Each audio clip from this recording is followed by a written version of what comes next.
Jerusalem. CNN's Muslims across the globe head to Friday prayers. The status of Jerusalem is likely to loom large in sermons delivered by imams everywhere from Israel to Indonesia. Violent protests and international condemnation have followed U.S. President Donald Trump's decision Wednesday to recognize Jerusalem as the capital of Israel and commit to moving the U.S. Embassy to the Holy City. Some Palestinian factions called for 3 days of rage to protest the decision, which culminates Friday. The governments of Turkey, Pakistan, Malaysia and Indonesia, a country home to more Muslims than any other in the world, all spoke out against the decision, and protests broke out outside the U.S. embassies in Jakarta and Kuala Lumpur after prayers Friday, Islam's holy day. Malaysian Prime Minister Najib Razak tweeted on this noble day, "Let us pray together for our brothers in Jerusalem.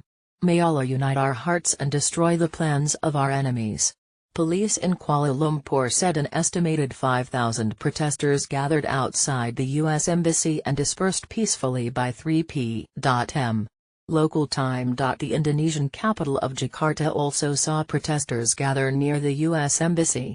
Demonstrators held a banner that said "Trump is enemy of humanity." Ismail Haniyeh, the leader of the Palestinian Islamist group Hamas that controls Gaza, called for a new intifada, or uprising, Thursday. He also described the U.S.-Israeli alliance as satanic. The first 2 intifadas were periods of Palestinian uprisings against Israeli rule. The second began in September 2000 and was particularly violent, with rocket attacks and suicide bombings targeting civilians and military operations by Israeli security forces that killed thousands of Palestinians. The Palestinian Red Crescent said Thursday at least 49 people were injured during protests over Trump's decision to declare Jerusalem the Israeli capital. Israeli security officers fired what appeared to be rubber bullets, tear gas and water cannon at demonstrators across Jerusalem, Bethlehem, and Ramallah, as well as other towns. Protesters in Ramallah were seen setting tires alight and throwing rocks at armed Israeli officers. Leaders from Muslim-majority countries from across the world denounced the decision, with some citizens taking to the streets in protests. Outside the U.S. Embassy in the Jordanian capital, Amman, Thursday around 200 people gathered to protest the move. One woman held a poster of Trump with a snake for a tongue and a message reading "America is the plague and the plague is America." The Trump administration cast the step as a recognition of reality that Jerusalem has long been the seat of the Israeli government. For Trump, the embassy move also fulfilled an election campaign promise. But the decision was met with skepticism by some of Trump's international peers, who are concerned it could be the final nail in the coffin of the two-state solution and could provide recruiting fodder to radicals.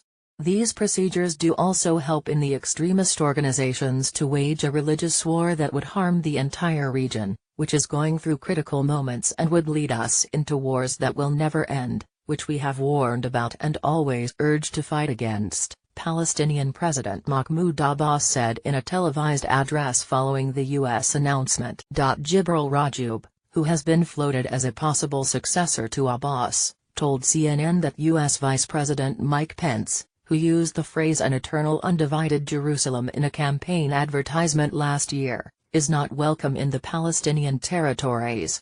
Pence is scheduled to visit later this month. During the Six-Day War in 1967, Israel took control the eastern part of Jerusalem from Jordan and later annexed it. Israel still holds the land, which much of the world now considers occupied territory.